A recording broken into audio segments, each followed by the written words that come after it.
Archaeo-Hacks from Archaeo-Death. Professor Howard Williams explores shortcuts to a successful archaeology degree. Hey, so this is Archaeo-Hack Part 2.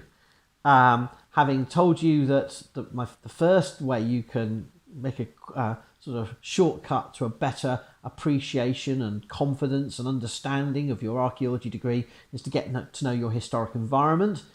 My second Archaeo-Hack is get to know your digital landscapes. Now, what do I mean by that? Get confident with their use, get familiar with them, and start being an active practitioner in digital spheres. And this covers so much. Obvious territories you'll get sessions on and support with is using the digital resources in the library, the databases, the archives, the e-journals, the e-books, so that you'll have a confidence in whatever you're doing, whatever course it might be, navigating, searching, finding those resources. We subscribe to so much. There's also so much out there that's freely available and linked through the library. But don't just go with a random Google search and expect to find the results based on that. You need to start to learn to search and navigate, browse, and be familiar with the key journals, the key resources in your library. Beyond academic resources, don't be ashamed. I mean, you don't want to be citing it in your essays and you don't want to be reliant on it, but don't be afraid of using Wikipedia and other wikis to give you the introduction to basic points. It may be out of date, it may be spinning an odd story, but don't be afraid to use that as a first port of call, just to get your foot in the door of a topic, to give yourself some confidence before you then go ahead and read further. It'll help you. Broader databases and resources, a good example is the Archaeological Data Service. You have so many journals, so many great literature reports, so many great project resources for you to utilise within your degree. And again, I see students not using them. So get digitally savvy with your environment. The internet at large, how to search specialist resources, use the library, wikis. But there's other aspects too. Being digitally aware and confident in your landscape means learning how to effectively and professionally use email and other modes of electronic communication, something which students do actually struggle with. Don't you want to sound like a 12-year-old when you're communicating with your professors or colleagues or potentially museums or heritage practitioners who you may want to get advice and support from. You want to sound intelligent, mature and professional. So get used to professional communications. Sign up for Google News services about archaeology and heritage.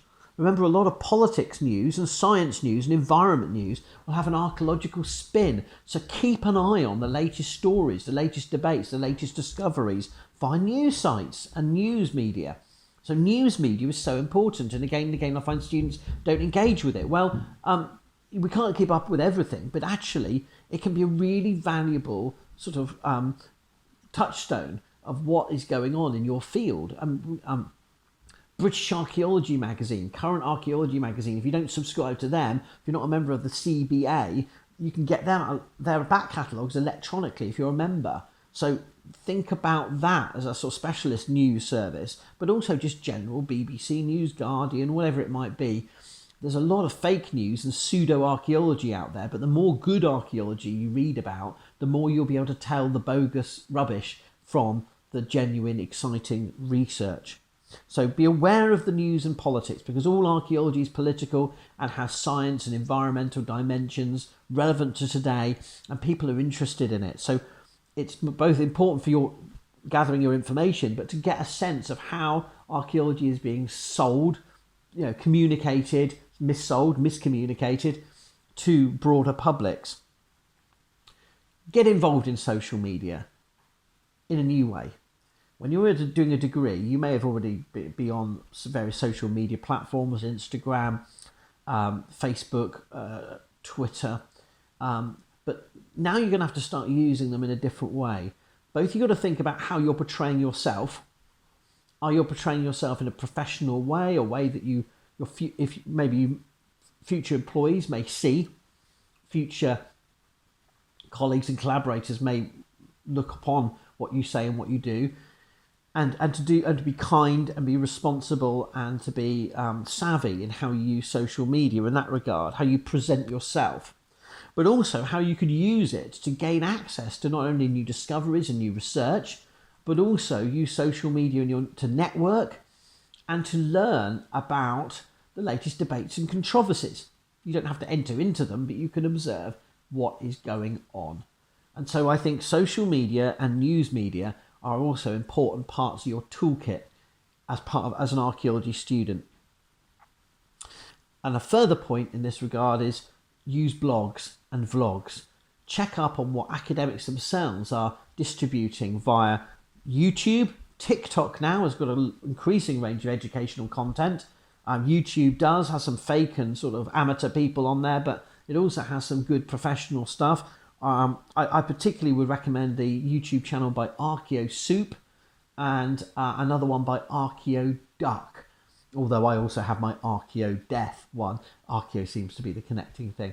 But there's lots of content out there that you might want to access. And blogs, written blogs, are really, some archaeologists are doing really good work in disseminating their research via blogs. So the Urban Prehistorian blog by Dr. Kenny Brophy at Glasgow University is one of many examples I would cite of an academic who writes insightful commentaries on his specialism via a blog. So not formal academic publication, but still a media for discussing the latest ideas in archaeology and heritage.